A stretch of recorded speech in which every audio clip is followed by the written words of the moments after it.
कैसे हैं आप लोग? बढ़िया एकदम। तो मैं एसपी यादव आज लेकर आ गया हूँ क्लास 12 का फिजिक्स, और आज हम लोग करने वाले हैं रे ऑप्टिक्स का लेक्चर नंबर 11, और इसमें पढ़ेंगे लॉ ऑफ रिफ्रैक्शन, यानी प्रकाश का अपवर्तन के नियम। क्या पढ़ने वाले हैं? अपवर्तन के नियम। इससे पहले अगर आप लोग लेक्चर 10 तक नहीं देखे हैं तो डिस्क्रिप्शन में लिंक जाकर देख सकते हैं। देखो काम कर दीजिएगा। चलो तो हमने कल एक क्वेश्चन दिया था, बनाए हैं आप लोग। एक क्वेश्चन दिए थे, कितना आंसर है बताइए? पहले कल वाला करते हैं। कल हम लोग ये पढ़ते एक क्वेश्चन में देखा ना, यही क्वेश्चन देखा ले बनाए हैं। कितना आया? पढ़ाई की आप लोग बनाए कि नहीं बनाया? भाई बना के बोले थे आंसर कमेंट करने के लिए। आप लोग बना कमेंट कीजिएगा आंसर। और refractive index of water is कितना? वाटर का रिफ्रैक्टिव इंडेक्स कितना दिया हुआ है? Then find the velocity of क्या? Light in water। पानी में मतलब प्रकाश का चार्ज बताना। पानी में क्या बताना है? प्रकाश का चार्ज। तो भाई साहब हम लोग अपवर्तनांक रिफ्रैक्टिव इंडेक्स का फॉर्मूला क्या पढ़ते हैं बताइए? रिफ्रैक्टिव इंडेक्स का फॉर्मूला क्या होता है? हम लोग क्या पढ़ते हैं? Speed of light in vacuum. आप दूसरा में स्पीड ऑफ वाटर में speed of light in vacuum, water में स्पीड ऑफ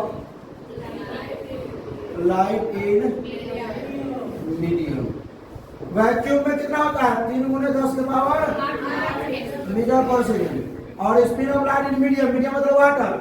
ना मालूम है? हो मालूम ना है? भी बोल दिया जाए इसको। अरे speed of light in medium मतलब water. Speed of light medium मतलब यहाँ पे वाटर का निकालना है। किसका निकालना है? वाटर का। म्यू का मान दिया हुआ है ना। रिफ्रैक्टिव इंडेक्स ऑफ वाटर का मान दिया हुआ है। कितना दिया हुआ है? 4/। सॉल्व कर दीजिए। भी का मान निकाल दीजिए। क्या हुआ? 3 × 3 × 10⁸ हाँ, अब बाटा में क्या आ जाएगा? 4 ना आ जाएगा ना। अब इसको काट और जो करना है कर सकते हैं आप। ठीक है। 3 × 9 तो 4 × 8 2.25 × 10⁸ मीटर पर सेकेंड का। चलिए कल वाला हम पढ़ता आगे आज चलते हैं। हम लोग क्या पढ़ना है?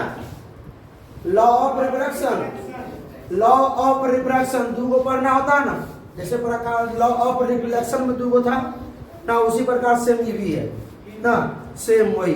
लेकिन उसमें था परावर्तन रिफ्लेक्शन के बाद। यहाँ पर हुआ रिफ्रैक्शन, अपवर्तन। क्या बोला? ड्यूरिंग रिफ्रैक्शन ऑफ लाइट, प्रकाश के अपवर्तन के दौरान। प्रकाश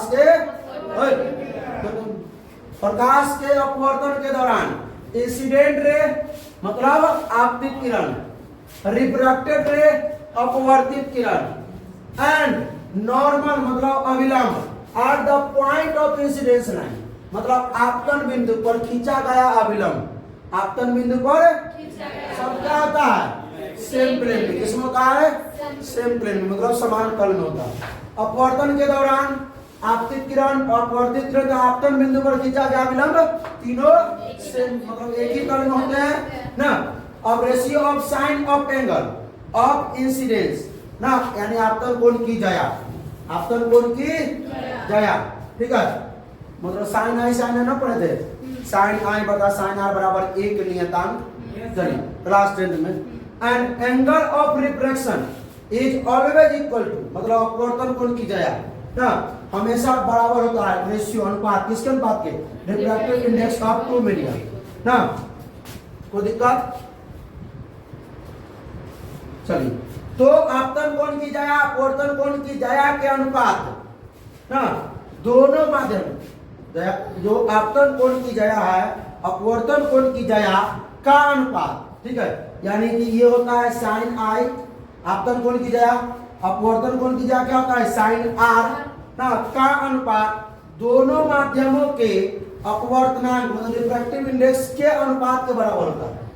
ठीक है।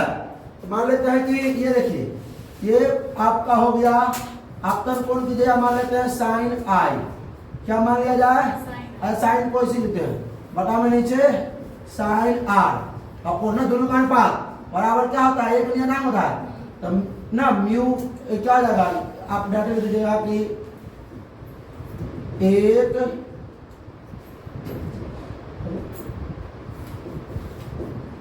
नियतांक के बराबर होता है, ठीक है। या यहां पर लिख सकते दो माध्यम है ना, एक माध्यम को हम 1 मान लेंगे, एक माध्यम को 2 मान लेंगे। माध्यम 1 में साइन आई, माध्यम 2 में साइन आई। तो हम इसको यहां क्या लिख सकते हैं, इस जगह पर एक नियतांक के जगह पर क्या लिख सकते हैं, म्यू 1 2 ऐसे भी लिख सकते हैं, कोई दिक्कत, क्योंकि ये तो कांस्टेंट ना है भाई, ये क्या है, कांस्टेंट है, तो मान है, किसी न किसी का मान होगा। तो बोला ना कि साइन ए बटा साइन बराबर एक नियतांक होता है, मतलब कांस्टेंट ना, कोई दिक्कत इसमें। दूसरा जो है साइन आई बटा साइन, मतलब डाटा आप बोल सकते क्या, आपतन कोण की जया अपवर्तन कोण की जया का अनुपात बराबर क्या होता है, एक नियतांक होता है। इतना लिखने को आवश्यकता नहीं, ठीक है। Ratio of sine of angle of incidence and angle of sine मतलब जया हो गया, ठीक है। एंगल ऑफ रिफ्लेक्शन, ठीक है, इज ऑलवेज इक्वल टू क्या होगा, कांस्टेंट, बस समझे, एक नियतांक के बराबर होता है। अब यहाँ बोला है कि अपवर्तनांक के बराबर होता है, दो माध्यमों के अपवर्तनांक, दो माध्यम, एगो माध्यम 1 एगो माध्यम 2, तो दो माध्यमों के अपवर्तनांक के बराबर होता है।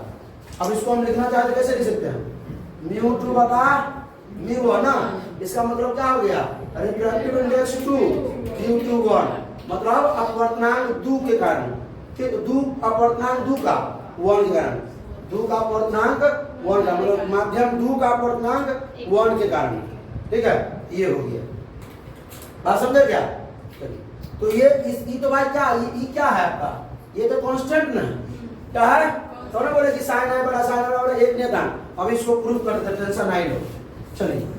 क्या frequency of light, frequency of light मतलब प्रकाश की आवृत्ति, प्रकाश का रंग, प्रकाश का डज नॉट चेंज, नहीं पर बदलता है, नहीं बदलता है, किसके दौरान, ड्यूरिंग के दौरान, किसके दौरान, रिफ्रैक्शन हो रहा है, प्रकाश के अपवर्तन के दौरान, प्रकाश के अपवर्तन के दौरान लिखा होगा, अपवर्तन के दौरान क्या नहीं होता, प्रवर्तित होता है प्रकाश का रंग और प्रकाश की ना फ्रीक्वेंसी चेंज होगा ना कलर चेंज होगा, किसका, लाइट का, किसके दौरान, प्रकाश के अपवर्तन होने के दौरान। तो देखते हैं, प्रूफ कर लेते, आइए भाई देख लेते हैं। मान लेते हैं एक मीडियम ये है, हम दो माध्यम लेंगे, दो मीडियम लेंगे, क्या लेंगे, दो माध्यम को लेंगे, ठीक। तो कल हम लोग पढ़ते रिफ्रैक्शन, रिफ्रैक्शन में क्या होता है कहीं बताइएगा, एक अविलंब भी हम ले लेते हैं अभी, ये अविलंब हो गया, ठीक। ये क्या है आपका, ये इंसिडेंट रे है, क्या है ये, इंसिडेंट रे, ये क्या हो गया, incident ray, incident ray, Hindi बोलो तो बोलिए आपतित किरण, ठीक है, इंसिडेंट। चलिए उसके बाद देखिए, ये एक माध्यम, एक में, अच्छा ये हम जो लेते हैं, ये सरफेस लिए, ये सरफेस कैसा है सो बताइए, पारदर्शी है क्यों, पारदर्शी, या कांच हो या वाटर हो या हवा हो, यही ना होगा, ठीक है। अगर मान लेते, सुनिए, अगर ये क्या है, रेयर मीडियम, आई है डेंसर, ये रेयर मीडियम आई है, तो प्रकाश जो प्रकाश की किरण है वो अविलंब की ओर झुकेगी, अविलंब की ओर झुकेगी, कोई दिक्कत। अगर डेंसर वाइडेड होगा तो अविलंब से दूर हटेगा। तो हम लोग ये मान लेते हैं कि रेयर है, इसको मान लेते हैं मीडियम 1, इसको मान लेते हैं मीडियम, ये रेयर है, ये डेंसर है, तो क्या करते हैं, इसको हम झुका देते हैं इस तरफ, इस तरफ, ठीक है। इधर जा रहा था ना, ऐसे बुरा कि नहीं बुरा, ठीक है। ये आपका क्या हो गया, एंगल ऑफ इंसिडेंस आई हो गया, एंगल ऑफ रिफ्रैक्शन क्या हो गया, आई, एंगल ऑफ रिफ्रैक्शन, कोई दिक्कत। ये मीडियम 1 है, मीडियम 2 है, ये मीडियम 1 है, मीडियम 2 है। अच्छा चलिए, इसका एंगल, ये मीडियम 1 का एंगल आई है, मीडियम 1 का एंगल क्या है, नहीं परिवर्तन हो रहा है, परिवर्तन नहीं हो रहा है। अपवर्तन के दौरान ना आपका आवृत्ति में बदलाव हो रहा है, ना फ्रीक्वेंसी में और ना कलर में। तो हम इसको लिख सकते हैं, देखिए कि आई है, तो हम इसको क्या लिख सकते हैं, साइन आई, ठीक है।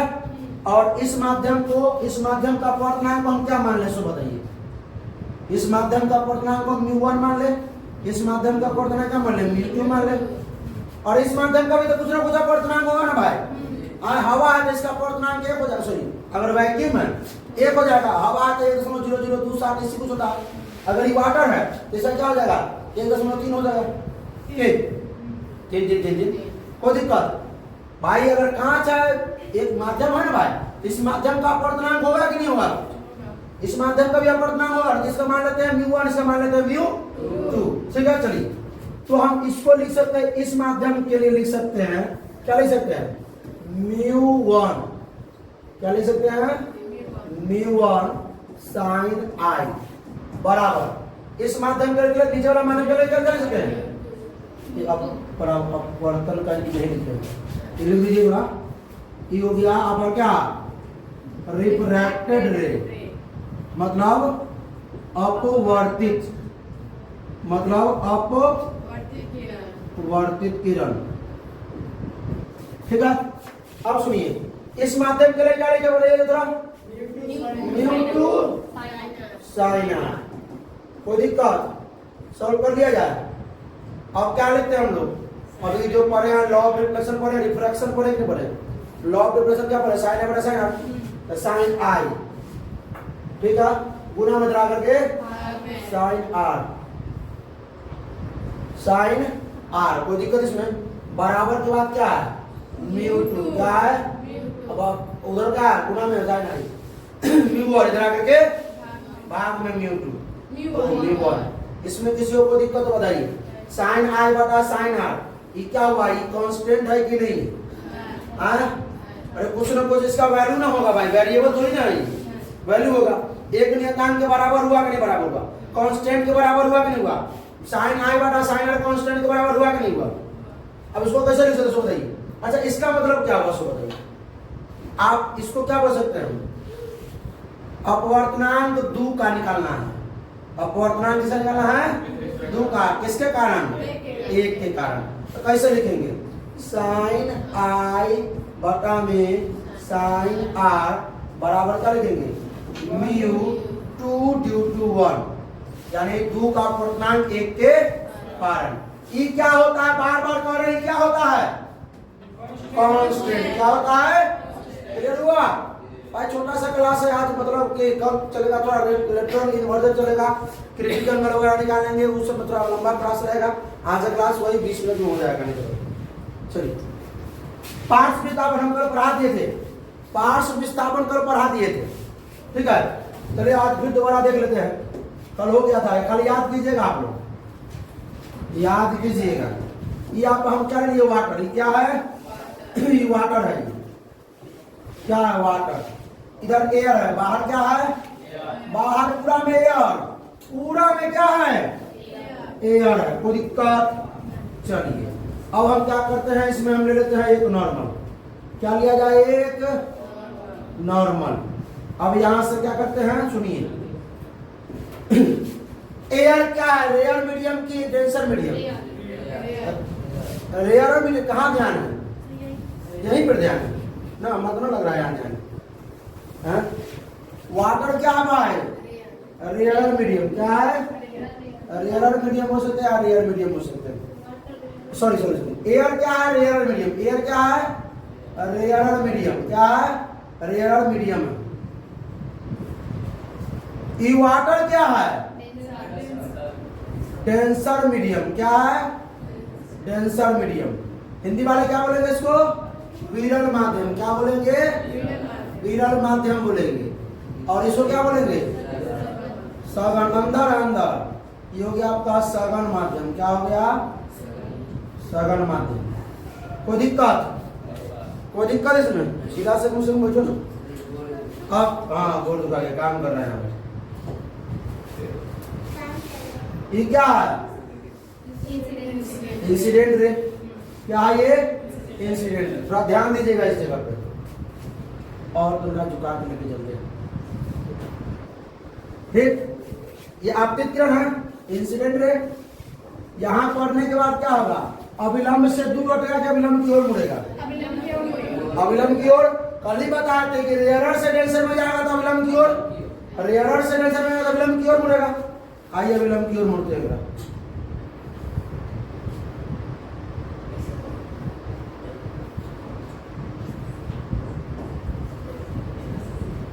अविलंब की ओर मुड़ा, कोई दिक्कत नहीं, क्या हो गया इसके लिए रिफ्रैक्टेड रे, इसके लिए क्या हो गया, ये एंगल आई हो गया, ये एंगल आर हो गया। फिर यहाँ फिर से एक नॉर्मल बनाइए, क्योंकि यहाँ से भी रे को बाहर निकालना है, यहाँ फिर क्या बनाइए, एक नॉर्मल बना दीजिए।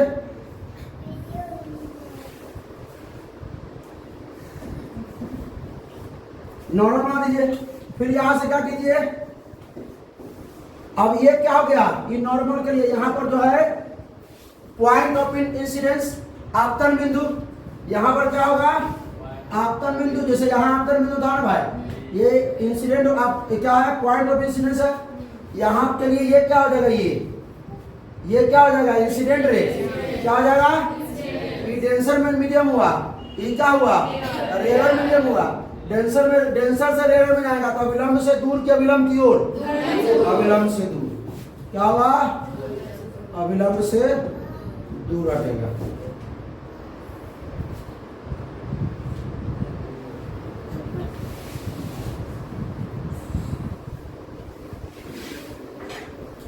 मुड़ा ना, इसको आप यहां से सीधा डायरेक्ट ला कर चेक कर सकते हैं।